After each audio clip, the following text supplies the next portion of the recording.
na lalabas sa lab regarding this topic.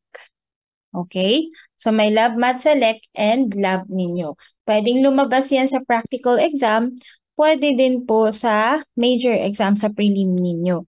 So we only have 2 meetings left for the prelim period, no? Dalawa na lang. September 22 to 27 is the schedule of your prelim examination.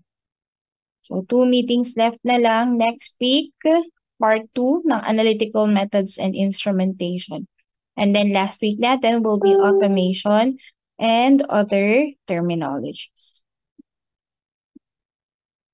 Okay, so let's start. Unahin ko na po yung lab math natin. Ito lang ba ang klase ninyo today? CCHM 321 only? Oh, okay. So the rest, may klase pa yung iba, no? The rest of you wala na.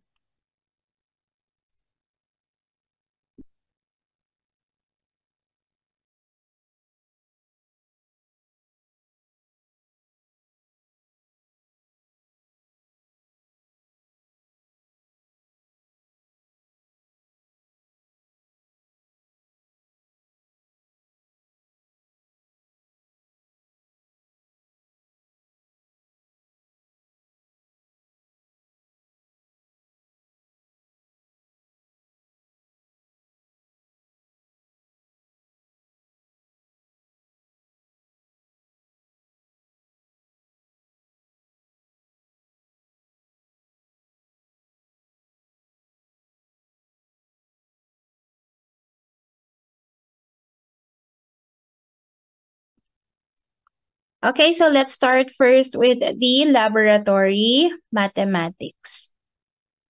So for the laboratory mathematics class, we have here the units of measurement.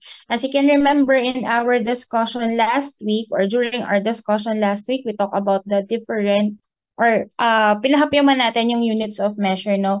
And why is it important, no? Why is it important?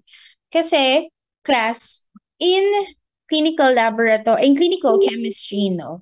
It is a quantitative science. So we are dealing with numbers. We are measuring or determining the analytes, and we are going to interpret the results and correlate it to the probable diagnosis of the disease of the patient. So importante na marunong tayo nung mga step-by-step procedure, and also marunong tayong aspirate and dispense ng exact volumes. Because in clinical chemistry lab, we are dealing with different reagents, no? Gagamit tayo ng different reagents, no, for different testing, at dapat alam ninyo kung paano, no? For example, yung pipettes natin, may iba sa inyo class, you are still confused, no, nung pipettes natin. These are used, or micropipettes are used if you are aspirating and dispensing volumes less than 1 ml. And your pipettes, bihira po kayong makakita doon na nakaset siya in ml. Right? Ano yung makikita nyong volumes ng pipettes ninyo? Automatic pipettes, micropipettes. They are in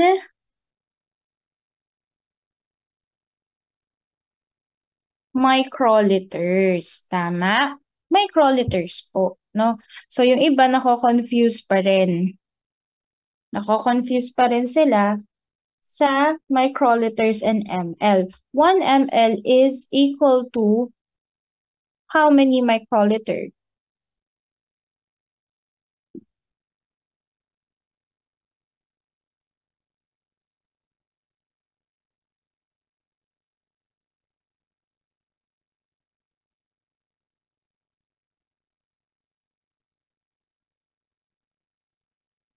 Yes, Miss Deuna, Kirstel.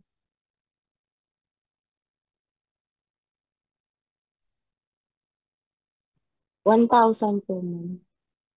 Okay, very good. 1,000.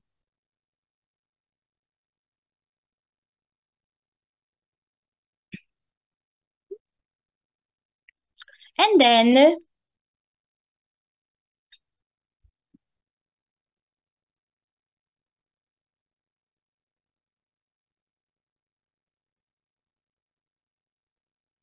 for a while lang class ha.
Okay, I'm back. Pasensya na may sinagot lang ako na call.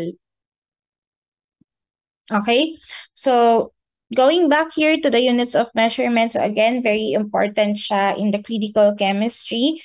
And because of the different reagents that we are using when we are determining the different analytes in analyte determination. So helpful.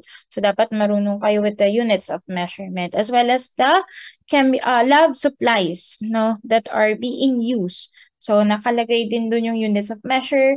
If you need 50 ml beaker, 100 ml beaker, so alam nyo dapat kung paano mag-identify. So we have here the two major systems. Now you have here your English system and your metric system. So the English system class is the first system of measurement and this is based on a king, And kung sino man yung hari na yon, that I don't know pa, So this is based on his foot and everybody is a different size, And ang kanyang drawback class is that inaccurate po yung English system natin. The other one is the metric system. Now, the metric system is created by the scientists, and this is based on units of 10, toes, and fingers. And it has easy conversion. So I have here the comparison of your English and your metric system. So you have the physical quantities here, the length, mass, volume, power, torque, and the temperature. And you have here the different names for each. For the length, you have the meter. For the English, you have the foot, the inch, and the mile, and so on. Now, ang most widely used po ay ang ating metric system. This is almost universally used, and it is often referred to as the International System of Units, or abbreviated as SI. In French, it is also known as Le Système International. Le Système International. And your SI units class has 3 classes. There are 3 classes of SI units. The base, or the basic units, the derived, and the supplemental units. Again, the 3 classes of SI units are the base, derived, and supplemental units. Base, derived, and supplemental units. So we have here, now on this slide, these are the 7 basic units. You have the name and also the symbol. So tandaan yung ating 7 basic units. For the length, you have the meter. For the mass, kilogram. For time, it's second. For electric current, it's ampere. Thermodynamic thermometer, it's Kelvin. Amount of substance is mole. And the luminous intensity is candela. Next, we have here the derived. So for the derived, you have the frequency, force, Celsius temperature, and the catalytic activity. So yung ating frequency and force, sa physics nyo to, so hindi na to masyadong ma-encounter sa clinical chemistry. Yung ating degree Celsius, we will have a recall of this later sa mga susunod na slides. And your catalytic activity. For this one, this is, or you will encounter this in your clinical chemistry too. So yung ating enzymatic reactions, their activities are usually reported in Catal units. Yung supplemental units, madaming examples ng class, hindi ko na siya isasali dito. And also, we have the non-SI units like the minutes, the hour, the day. And in clinical chemistry, ang reference volume po natin ay liter. Liter. So let's have a recall of the temperatures. So class, baka po again, may lumabas pa rin na lab math sa lecture and sa laboratory. Ay actually, hindi pala baka, meron lalabas, So in your examination, hindi na po ako magbibigay ng formula nun at the back of the test paper, ha? So it's your responsibility to memorize, or to know how to convert the different temperatures from Celsius to Fahrenheit, Fahrenheit to Celsius, Kelvin to Celsius, Celsius to Kelvin, and so on. So you have here the different formula. Matatandaan nyo naman yan, class. Basta mag-practice kayo, you read the books, may mga examples din tayo doon. Clear? So in the temperature class, meron po tayong different points. Boiling points and freezing point. And if I ask you what is the freezing point and boiling point, ang lagi niyong nasasagot agad is 100 degrees Celsius and 0 respectively. Right? Yun agad ang una niyong natatandaan, yung degree Celsius. Pero aside from the degree Celsius, meron po tayong degrees Fahrenheit and Kelvin. And iba po yung boiling point and freezing point nila. Clear? So they have different boiling points and freezing point. For the Fahrenheit, the boiling point is 212 and the freezing is 32. While in Kelvins, 373 is the boiling point and 273 is the freezing point. So again, magkakaiba-iba po sila. Boiling point and freezing point of water. Now, we also have here what we call as absolute zero. Now, what do we mean by absolute zero, class? It simply means that this is the lowest temperature possible. This is the lowest temperature possible. So, ibig sabihin, class, in this temperature, no, itong ating absolute zero, there is no motion and no heat. There is no motion and no heat. Clear? There is no motion and no heat. So, walang reaction dito, class, no? And in your degree Celsius, the absolute zero is negative 273. Negative 273. Negative 273. And then, class, in Kelvin, it is 0. And in your Fahrenheit, it's negative 460. So, sa degree Celsius, mas familiar kayo, diba? So, alam nyo, class, na pag 0, may negative pa after. Negative 10, negative 20. Yung ating research lab, meron tayo itong ultra-low temperature ref. So, parang nasa negative 180 nga ata yun or negative 200. So, napakalamig nun. No? Pwede kayong mag-store doon ng inyong mga gamit na kailangan ng ultra-low temperature. Okay? So, next we have here the formula. So, in converting your Celsius to Fahrenheit, you just need to multiply the Celsius by 9/5 plus 32 or by 1.8 plus 32. Saan nanggaling yung 1.8? Decimal form lang siya ng fraction nating 9/5. Okay? And then pag Fahrenheit to Celsius naman, baliktad lang, class. Kung dito nag-add kayo, in here you will subtract and then multiply by 5/9. So in inverse or binaliktad lang natin, no? 5/9. Or 0.556. 0.556. Clear? Okay. Next, for the Celsius class, you only need to subtract 273 to convert it into, for Kelvin, to convert it into Celsius, you only need to subtract 273 from the Kelvin. And if you want to convert Celsius to Kelvin, you just need to add 273. Okay, so let's try to answer this one. So we have here solving problem 1.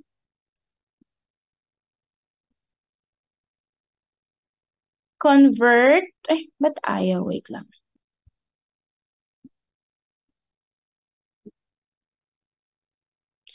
Okay, so you have here convert 290 Kelvin to Celsius. So for the conversion of this one, anong gagawin natin?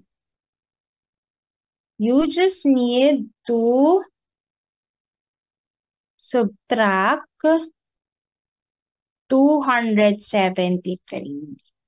Right? So 290 minus your 273.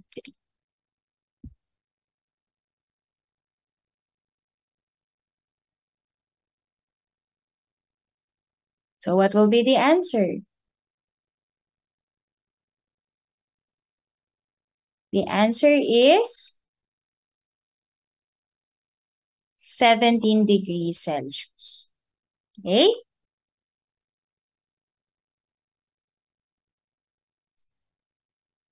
Next, another solving problem here. Convert negative 25 degrees Celsius to Kelvin. So for Celsius to Kelvin, you just need to add 273. So negative 25 plus 273, the answer is 248. Diba? Madali lang. Next, convert 55 degrees Fahrenheit to degrees Celsius. So for this one, subtract 32 and multiply it by 5 over 9 or 0.556. So the answer here is 12.78.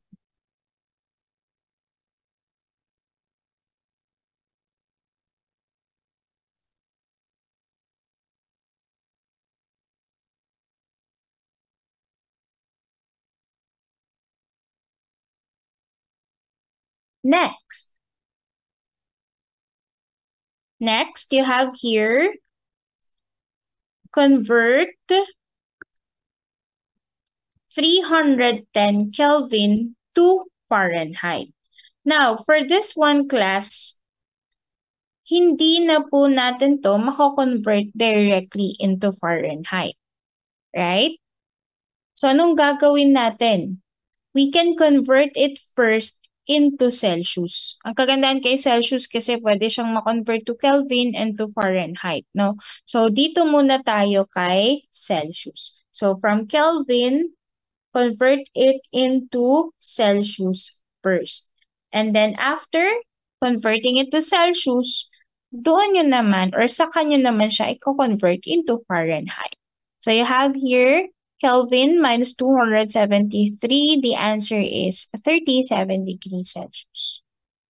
So you already have the degrees Celsius here. Next now will be the Fahrenheit. So 37 times 9 over 5 plus 32. So pwede ding 1.8, no? Pwede din yun, class. So the answer is 98.6. Clear? So, madali lang yung conversion ng temperatures natin. So, I do hope na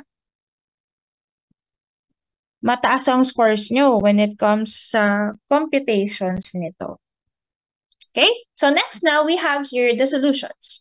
For the solutions class, we have two parts, no? Two major parts. The solution is composed of your solute and your solvent. No? Dalawa yung components niya, solute and your solvent.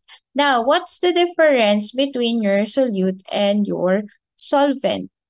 Miss Coraza, Mary Rose, what is solute and what is solvent?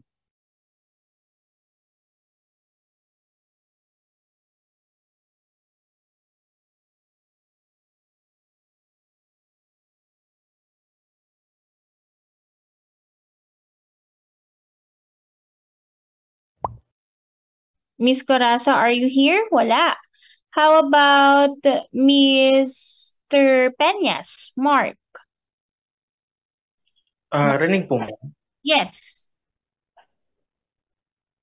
Yung solute po yung tinutunaw. Then yung solvent po yung nagtutunaw.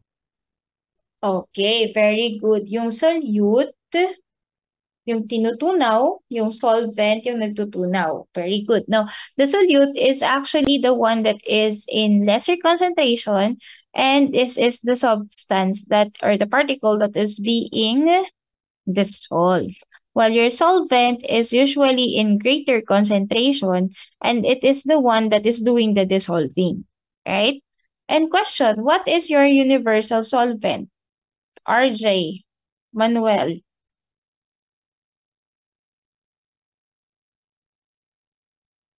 What is the universal solvent?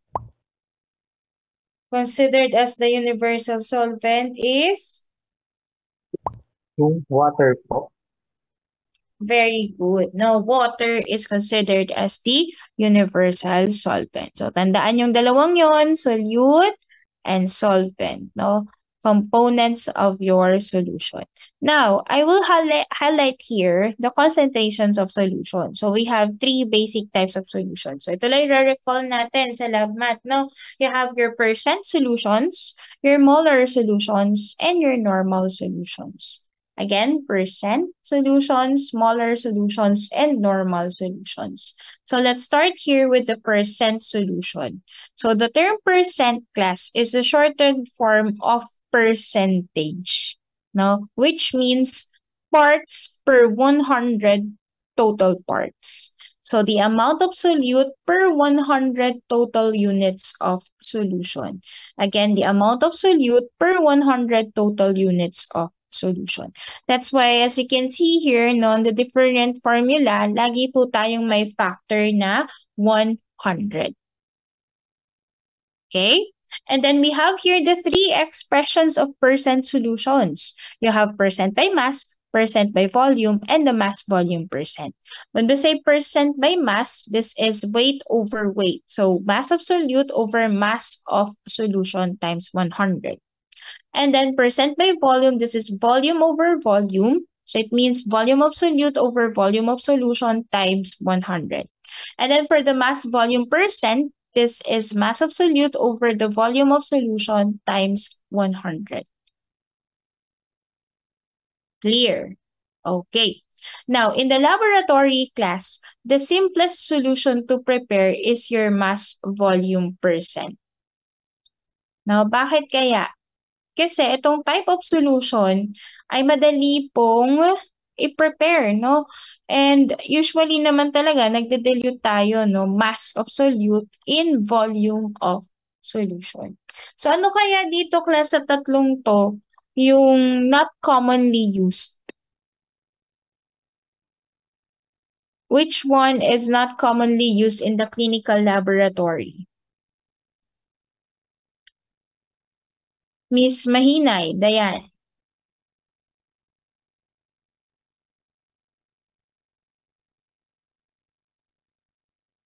Hmm?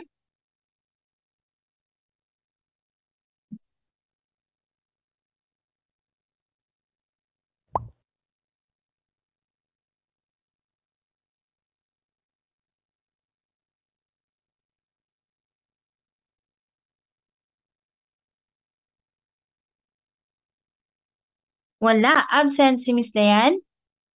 How about Miss Lansang, Joyce?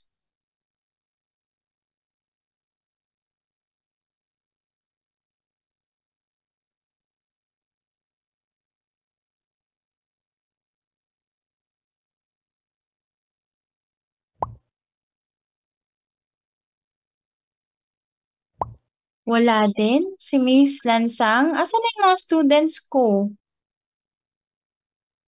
Maulan ba dyan sa inyo?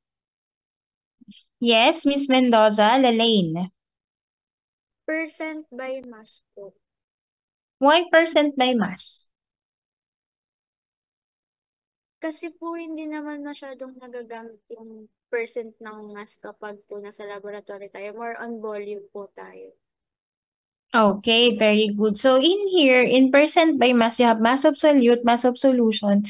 Bihira tayo, class, no? Oo, bihira po tayo na weight over weight, no? We are handling, no, most of the time, chemical reagents, no? And your sample is also blood sample. So most of the time, mass volume or percent by volume tayo. Okay? So next, let's have examples, no, of these three expressions of percent solutions. So first, what is the percent by mass concentration of sucrose in a solution made by dissolving 7.5 grams of sucrose in 86.5 grams of water? So dito, class, ang water ay nireport siya in grams. Possible naman yun, no? So you have here the given 7.5 grams and 86.5 grams. So based on the given here, percent by mass ang gagawin natin. And also, nakalagay na din dito, no? Percent by mass. Again, class, hindi ko po kayo bibigyan ng formula for the computations. Wala po kayong index card during the exam. You are not allowed to bring index card or formula card. So, dapat alam ninyo yung mga formula natin. So, for the percent by mass, that is mass absolute over mass of solution times 100. So, the mass absolute is 7.5 grams and the solution is what? The total volume, no? That would be solute plus solvent. So, solute plus solvent, that's 7.5 plus 86.5. The total is 94. So, the answer here is 7.98%. For a while lang ulit, class, ha?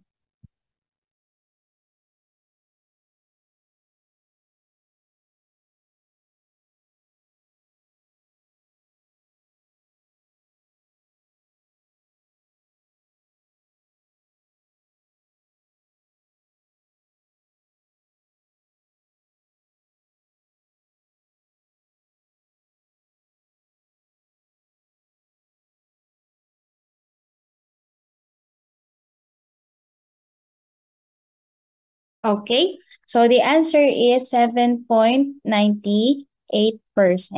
7.98%. Next, so another problem here. What is the percent by volume concentration if a 2 ml concentrated hydrochloric acid is diluted with 80 ml distilled water?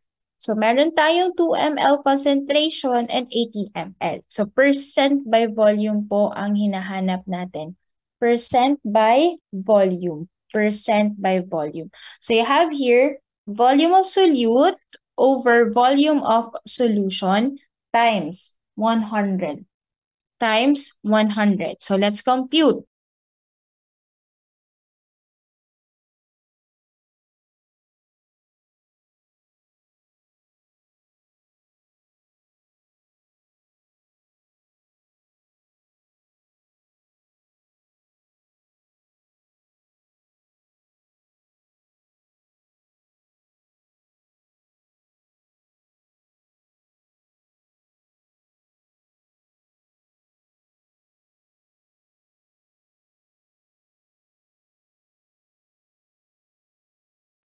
Okay, so we have now here 2 over 2 ml plus 80 ml. Now, so the total volume is 82. So you have here 2 divided by 82. The answer is 2.44%. So mag-check din kayo ng mga examples, class, no? Para during the exam, magaling na kayo, right? So for example, ganito yung practice question, no? What is the concentration of a 200 ml solution containing 1.8 grams of sodium chloride? So in here, class, hindi na po dito naka-indicate na mass volume percent ang kailangan yung i-compute. So dapat marunong kayo, no? By looking at the problem here, no? Looking at the given, 1.8 grams and 200 ml, alam nyo na ang kailangan nyo i-compute ay mass volume percent. Kasi pagdating sa quizzes, no, and exam ninyo, hindi naka-indicate dyan na what is the percent by volume? What is the percent by mass? Hindi na po siya ganun. No? So, make sure na alam nyong i-identify kung ano ang hinahanap. No? Is it percent by volume, percent by mass, or mass volume percent. Okay? So here, based on the given, it's 1.8 grams and 200. So you need to compute the mass volume percent. So the formula will be mass of solute over volume of solution times 100. So madali lang yan, no? 1.8 divided by 200. So the answer is 0.9%. Now here, class, kasama pa rin po sa report yung unit of measure natin. Hindi po siya na-cancel yung units natin, no, grams and ml, no, because they are not the same. Unlike with your percent by volume, na-cancel natin yung ml, and also in your percent by mass, na-cancel natin yung grams. Right? So in here, kasama po sa final answer yung unit natin na grams per ml. Okay? Now, next. what if ang unknown naman po ay yung amount of solute or solvent at ang given na is mismong yung percent solution. So, ano nang gagawin natin kapag ganun, class? No? So, we have now here an example. Normal saline solution is used to dissolve drugs for IV use, which is 0.9% weight over volume sodium chloride in water. Question: how many grams of sodium chloride is needed to prepare a 50 ml NSS? So the given here, volume of the solution is 50 ml and the mass volume percent is 0.9%, right? 0.9% of your sodium chloride solution. So for the computation, you have here the mass volume percent. So you have mass of solute over volume of solution times 100. Mass of solute over volume of solution times 100. So given na yung mismong mass volume percent, no? 0.9. What is unknown here is the solute. So yan yung unknown ngayon. So x. And then over 50 times 100. So to get the value of the x here, anong gagawin natin, class? Cross multiply. Tama? So magiging ganito na siya. 50 times 0.9 is equal to x 100. Now, to get the value of x, divide both sides by 100. Here, so x is equal to 50 times 0.9 divided by 100. So therefore, the answer here is 0.45 grams. 0.45 grams of your sodium chloride. Clear? Clear. Nasusundan naman, no? Next. Madali na lang to sa inyo during your ANACHEM. Na-discuss na tong mga to. So next you have here, 10% bleach or sodium hypochlorite is used to disinfect benches before and after work. It denatures protein in microorganisms and it is therefore effective in killing bacteria, fungus, and viruses. Now, the question here, how much bleach is needed to make a 150 ml of 10% bleach solution? And also, there's another question. How much distilled water is needed to dilute the bleach? So take a look at the given here. Ano po yung given? Volume of the solution is 150 ml and the percent by volume is 10%. So gagamitin yung formula will be percent by volume. Okay? So in getting the percent by volume, that's volume of solute over volume of solution times 100. So lagay na natin yung values. Percent by volume is 10. Volume of solute is unknown. So you put an x here. Volume of the solution is 150 times the factor 100. So cross multiply na natin, class. Ano nang mangyayari? 150 ml times 10 is equal to x 100. So to get the value of x, divide both sides by 100. So you will now have here 150 times 10 divided by 100. So the answer is 15 ml. 15 ml. Tama? Actually, by looking at this, no, 150 ml of 10% bleach. Kaya nyo nang masolve, 15 ml.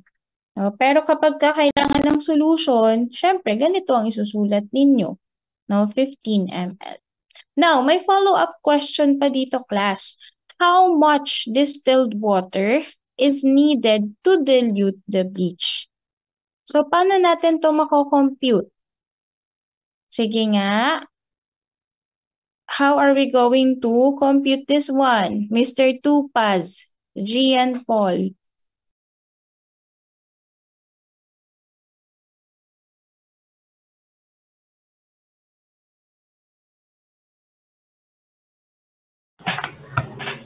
I-minus po sa nakuha nating 15 ml.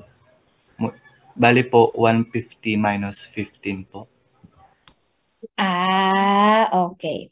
So again, ima-minus natin sa volume of solution. This one, anong nakuha natin? Itong 15 ml is the volume of the solute, right? And ang tinatanong dito is what? Solvent or solute? Distilled water is needed to dilute the bleach.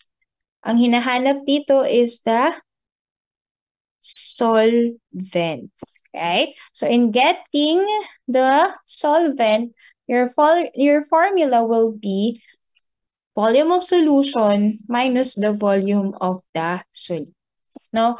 So in getting the volume of the solvent or the amount of the solvent, that would be volume of the solution minus volume of the solute. So 150 minus 15, the answer is 135 ml of distilled water. Clear? Clear. So these are just examples, no? Maghanap pa kayo, mga practice questions lang to. Maghanap pa kayo, magbasa ng book, may mga examples pa rin po tayo doon. So next, you have here the molar solutions. Molar solutions.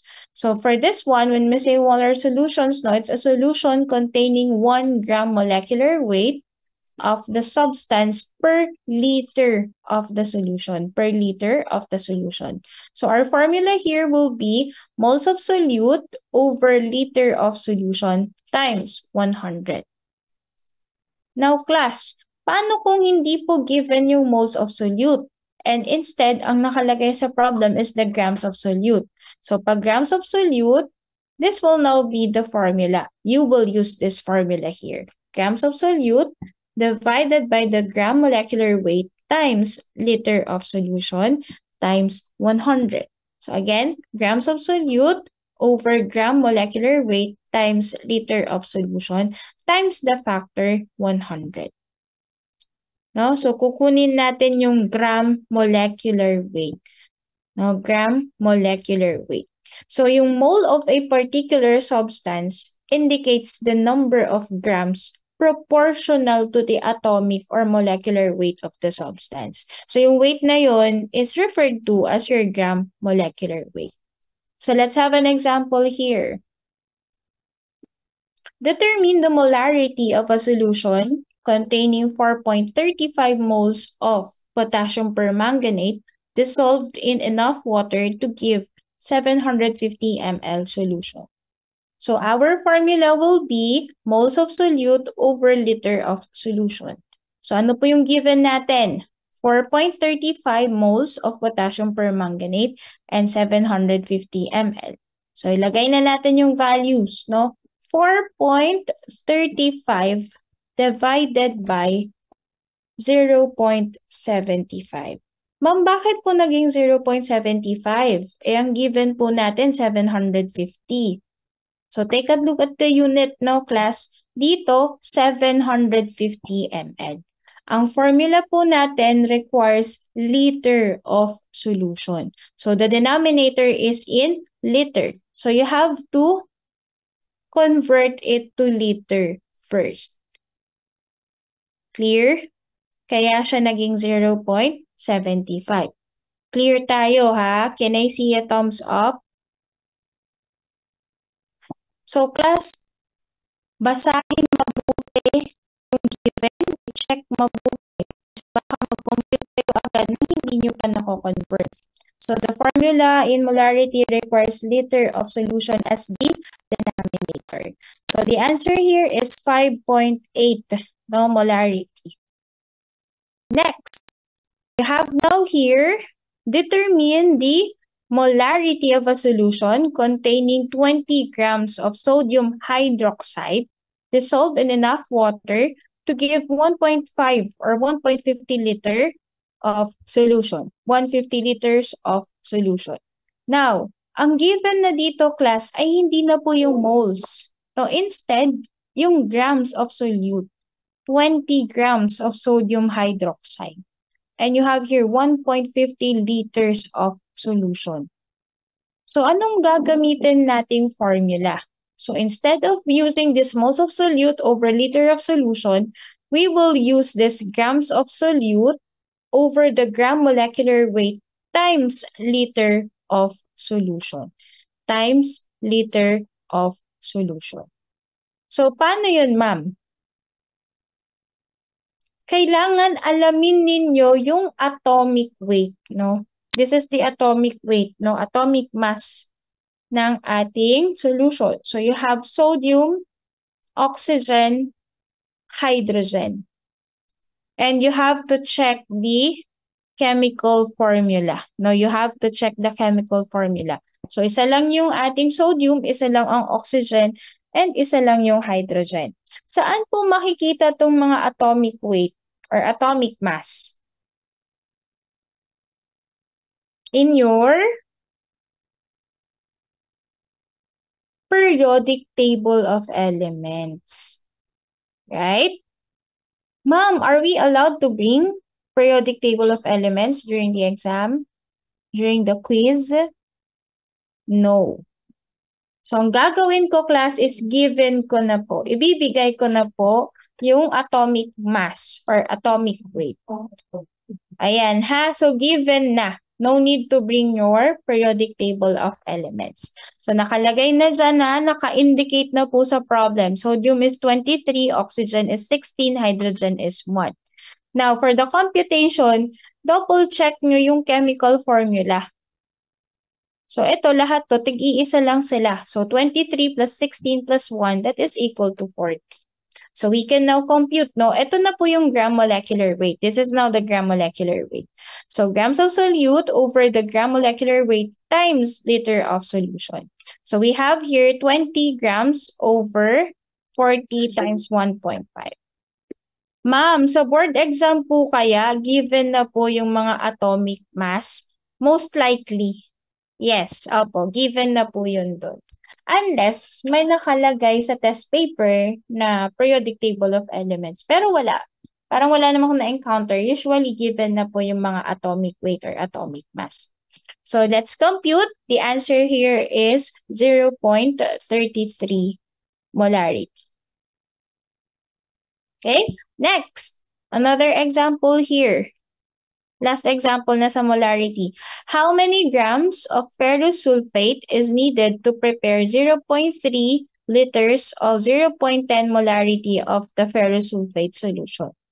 So, in here, class, given na po yung molarity. Now, as you can see, meron ng molarity, which is 0.10. Ang unknown naman dito, class, is the grams of solute. The grams of solute. So, yan yung X ninyo.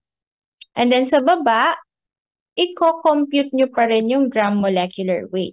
So, for the molecular weight, again, given na po yung mga atomic weight natin, iron is 55.85, sulfur is 32.06, and oxygen is 16. So, tignan nyo ulit yung chemical formula natin. Kasi baka i-add nyo lang to lahat and that's it. But upon checking here, ilan po yung molecules ng oxygen natin? 4. So you have to multiply it. 16 times 4. So as is yung ating iron, isa lang yun, 55.85 plus 32.06 plus 64. So you have now here the gram molecular weight is 151.91. Clear? So the value of X or your grams of solute here is 4.56 grams. Okay?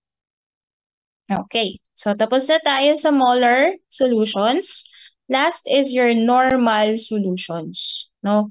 Normal solutions is the least likely to be encountered of the 3 concentration expressions in the laboratory.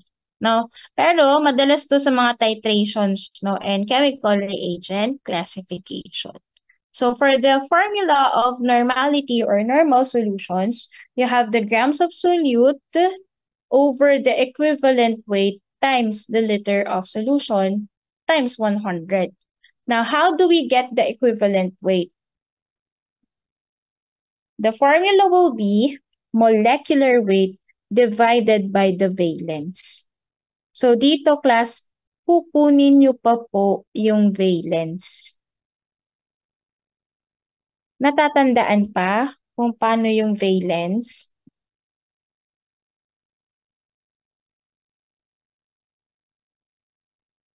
So, para hindi mahirapan, class, meron ako ditong summary table. I have here the summary table of the acids, base, and salts. So, ito yung mga commonly na may encounter ninyo, no?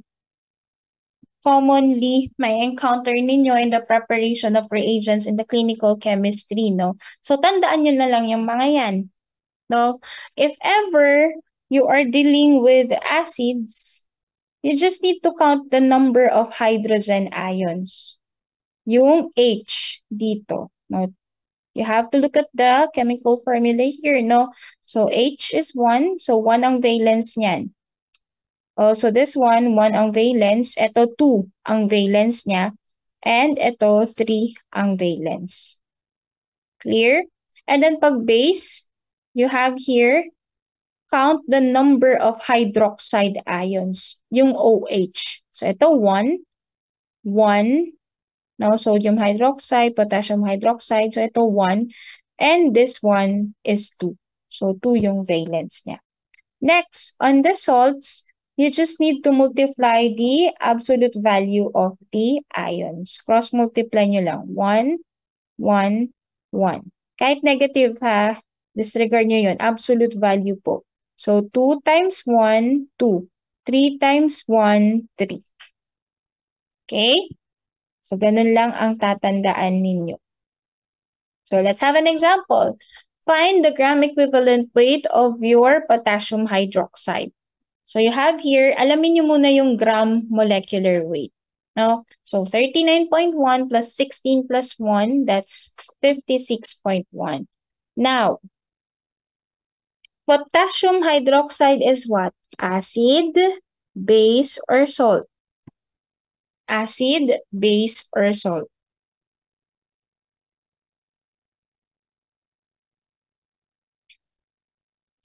Acid, base, or salt?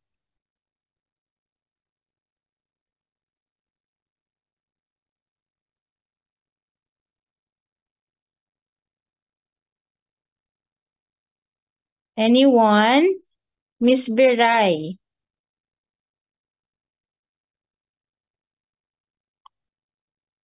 Base. Wala na si Miss Vera, hindi ko narinig. No, but the answer is base. So you count the hydroxide ions. Hydroxide ions. Right? Isa lang. So divided by 1 here. Okay? So next, determine the normality of a solution containing 15 grams of potassium chloride dissolved in enough water to give 0.20 liters solution. 0.20 liters solution. So you have here, for the normality, that's grams of solute over the equivalent weight times the liter of solution. So ito ay salt, no? So you just need to multiply the absolute value. So 1 times 1, it's 1. Get the molecular weight. So 39.10 plus 35.45. 74.55 divided by 1. So the answer is 74.55. So dito, 15 grams divided by 74.55 times 0.20. Clear? So the answer here is 1.01 normal.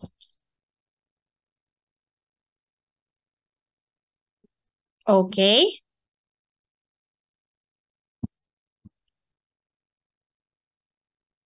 Okay. So, ganyan lang class, no? So, again, may lalabas pa rin pong mga lab math questions in your exams. Maglalagay naman ako class ng breakdown ng topics, no? Kung ilan po yung items na kukunin ko per topic. So, malapit na ang prelim exam natin. Excited na ba kayo? Kumusta? How's your third year so far?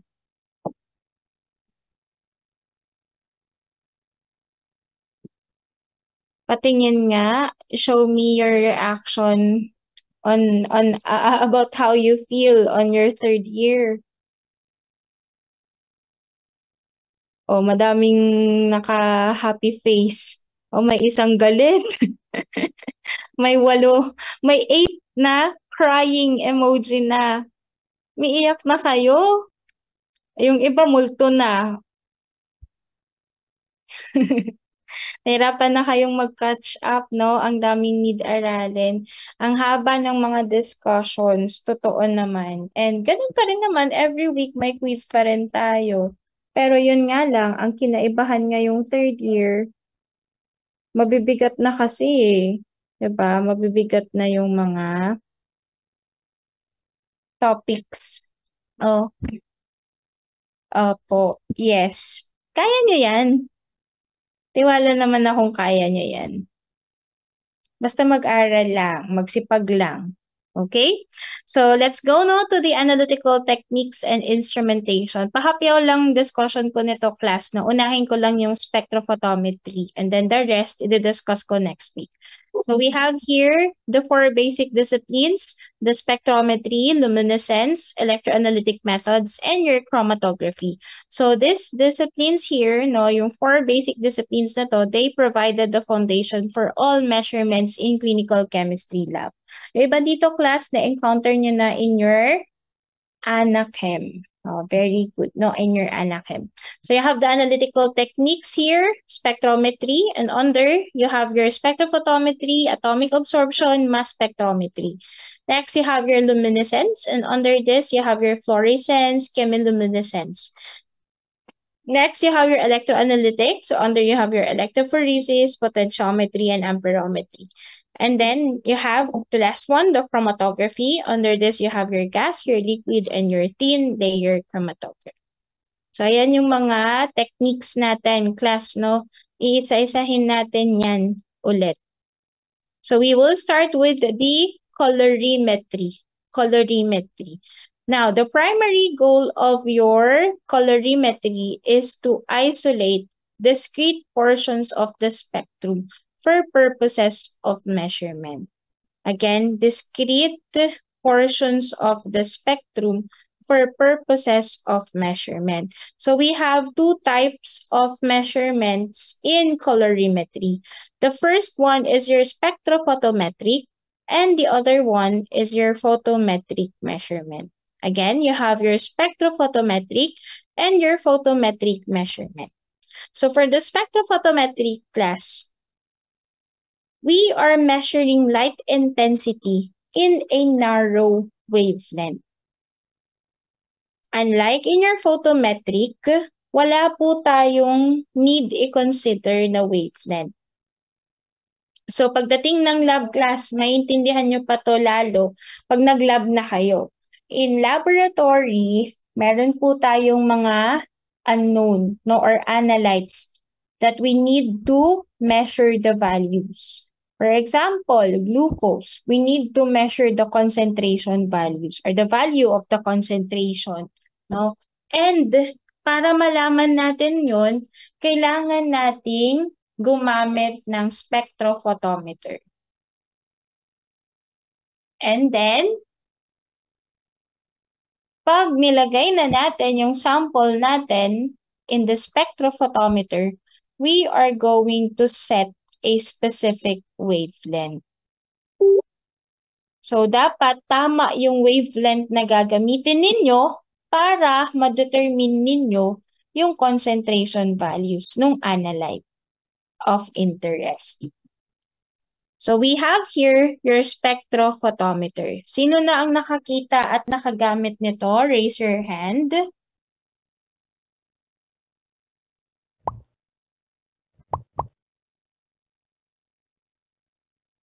Ayun, so may mga iilan na, no? Don't worry, yung iba, ma-encounter nyo to sa lab.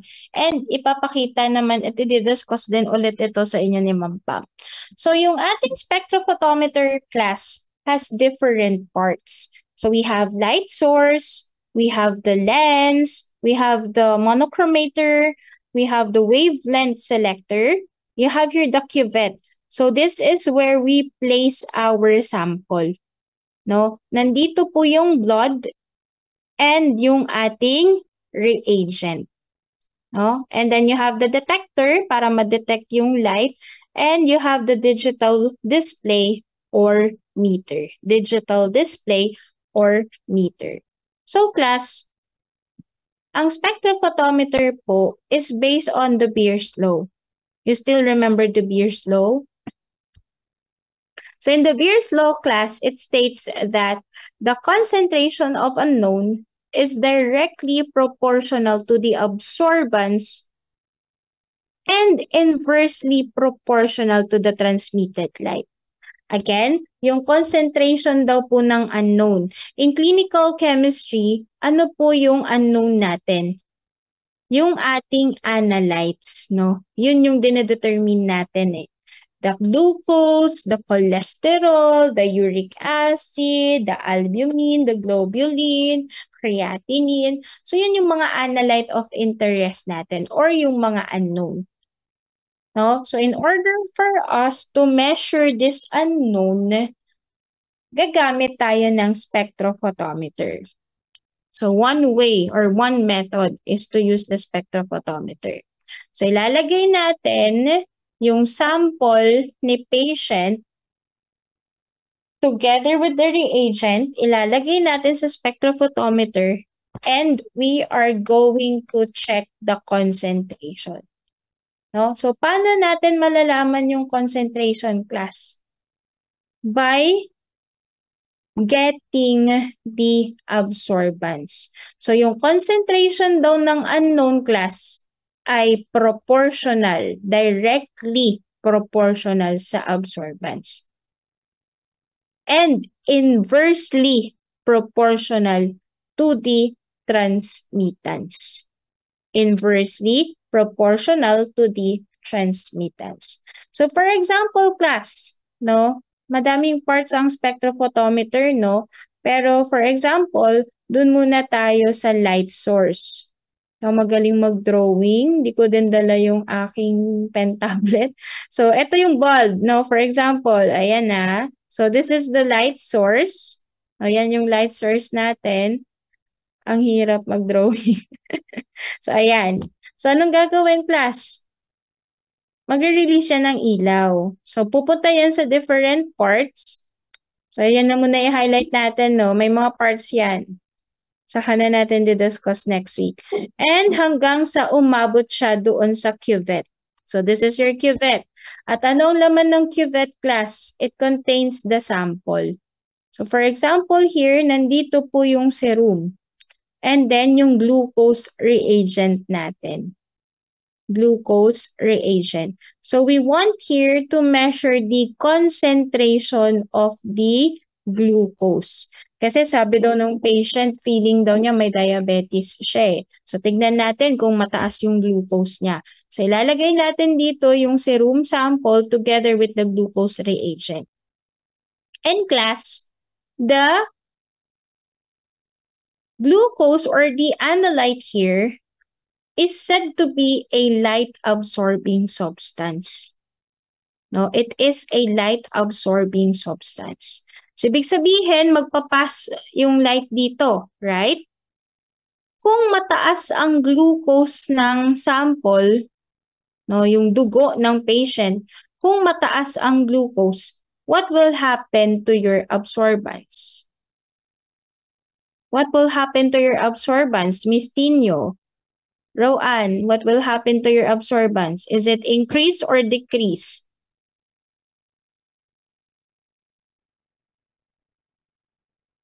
Are you sure?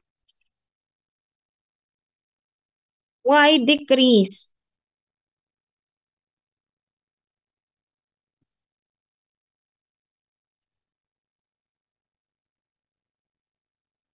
I'm asking about the absorbance. We're talking about absorbance. Hindi ko makapagsulat dito.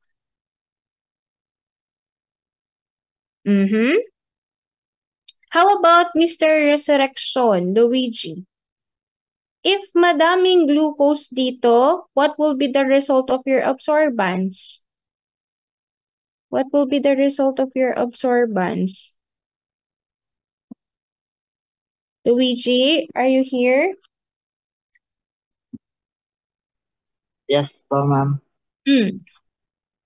What will be the result of your absorbance?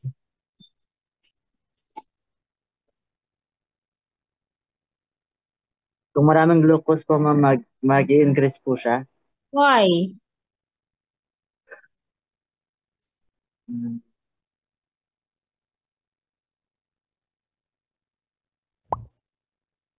Why? Yes, Mr. Nepomuceno? Ma'am, according po kasi kay Beer's law, yung concentration daw po is directly proportional to the absorbance po. So what will be the absorbance kung mataas ang glucose? Increase din po, ma'am. Okay, very good. So the absorbance here will be increase. Mataas po, class. Kasi nga, ano sinabi natin kanina? The analyte here is said to be light-absorbing substance. So, ibig sabihin, pag madami kang glucose dito, maa-absorb niya yung light. Right? So, the higher the concentration of the glucose, o yun yung unknown natin in this example, the higher the absorbance. Clear? Now, what will happen to the transmittance? So, dito class, lalabas po yung fraction ng incident light. No? And this is now called as your transmittance. So the transmittance, in other words, it's the amount of light that successfully passes through the substance. No? And it comes out to the other side. Clear? So nandito na yung transmittance natin. Now, question. Kung mataas ang absorbance, what will happen to the transmittance? What will happen to your transmitted light? Mr. Cepeda. What will happen to your transmitted light then? Magde-decrease po. Why? Kasi po inversely proportional po yung Yeah, they are inversely. Pero as you can see here, konti na lang po ang matatransmit kasi in the first place, na-absorb na. Tama? Na-absorb na dito eh. So, konti na lang class ang matatransmit na light dito. Clear? Clear? So, the higher the absorbance, the lower the transmittance. The lower the absorbance, the higher the transmittance. And in your spectrophotometer class, ang binabasa lang po niyan ay percent transmittance. Clear? Again, ang nire-read at pinapakitang result ng spectrophotometer is the percent transmittance. Your absorbance cannot be measured directly by a spectrophotometer. Again, the absorbance can't be measured directly by a spectrophotometer. Rather, it is mathematically derived from the percent transmittance. So, makukuha po natin yung absorbance by using this formula here. 2 minus log percent transmittance. Again, 2 minus log percent transmittance. So, paano natin mako-confirm? Sige nga, na inversely proportional sila. For example, nag-measure tayo ng unknown o glucose ulit. Tapos, lahat ng light ay na-transmit. 100% daw. So, what will be the absorbance? So, again, kino-compute po ang absorbance. It is not measured directly by a spectrophotometer. So, ang lalabas sa spectrophotometer, percent transmittance is equal to 100. So, you need to compute now. 2 minus log percent transmittance. So, you go to your calculator, input nyo muna log 100. So, what is the result of log 100?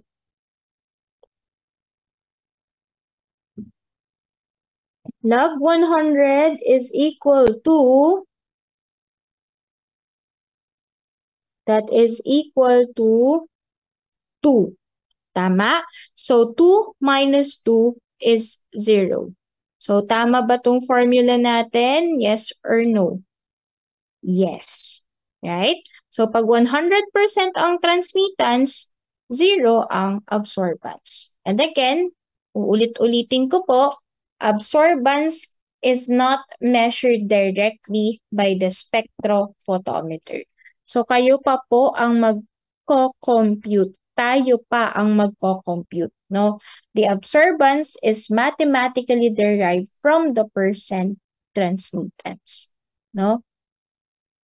It is the flip side of transmittance, no? And it states how much of the light the sample absorbed. So it's a combination of the molar absorptivity, the length of light, the concentration of the solution. So it is also referred to as your optical density. Okay? Oh, clear. So next you have here, again, the spectrophotometer, or in your spectrophotometry, it involves the measurement of the light transmitted by a solution. No? Transmitted by a solution to determine the concentration of the light-absorbing substances in the solution. So, paano natin ma-measure, class? May isa-set po tayo na wavelength. So, you have here, no, the light source. No, dyan, dadaan yung ilaw natin, class, no, hanggang pumasok dito sa ating cuvette at madedetect na, and then ibabato na yung result doon sa readout device, no, or meter natin. So, dito, class, meron tayong tinatawag na visible light spectrum. The visible light travels at the speed of 300,000 kilometers per second, and it can be broken down into 7 colors. So from longest to shortest wavelength, you have here the red, orange, yellow, green, blue, indigo, and your violet. No? So yung wavelength, class, it simply means the distance between two successive peaks, and it is expressed in terms of nanometer. So 400 to 700 nanometer is said to be the visible spectrum. Less than 400 is the UV. This is invisible, the ultraviolet region. And greater than 700 is your infrared or IR region. IR region. Okay? So class, in laboratory, yung mga sample natin, when being mixed, no, with your serum sample, yung mga sample natin, when being mixed with the reagent, no, there will be chemical reaction that will produce colored substances. So itong mga substances na to, again, will absorb the light at a specific wavelength. No, they will absorb the light at a specific wavelength. So, dapat tama po yung wavelength na naset ninyo. For example, the color reaction is green to blue. So, dapat dito sa wavelength na to. Kasi yung wavelength lang na yan ang maa-absorb niyang color. Clear? And then also, you have the complementary color. Okay, so going back to your spectrophotometer, colorimetry, no? So, yun po ang ginagamit natin sa lab. Midterms to finals ng CC1. Actually, hanggang CC2, spectrophotometry po tayo. Kaya wag niyong kakalimutan ang spectrophotometer. So, we have two types of spectrophotometer. You have the single beam and the double beam. The single beam is the simplest type. It involves one measurement only. And then your double beam, it splits the monochromatic light into two components. So you have here the single beam. Again, This is designed to make one measurement at a time at one specified wavelength. So isang wavelength lang, one measurement at a time. While in your double beam, again, the instrument splits the monochromatic light into two components. So yung isang beam natin, papasok, no? Papasok siya dito sa ating sample cuvette. And you have here another beam passes through a reference solution or the reagent blank. So mahahati yung light natin dito. So alternately magpapass yan. So dito muna sample cuvette and then dito sa reference cuvette. So meron siyang rotating mirror, no, or chopper, beam chopper para ma-split yung light. Okay? And your double beam class is further classified into double beam in space or double beam in time. So again, yung double beam, pwede din pong double beam in space or double beam in time. So pinagkaiba naman nila class is the photodetector. Again, the photodetector. Your double beam in space, it uses two photodetectors. Again, it uses two photodetectors. One for the sample and one for the reference beam. While your double beam in time, it uses one photodetector. It uses one photodetector and alternately passes the monochromatic light through the sample cuvette and then the reference cuvette.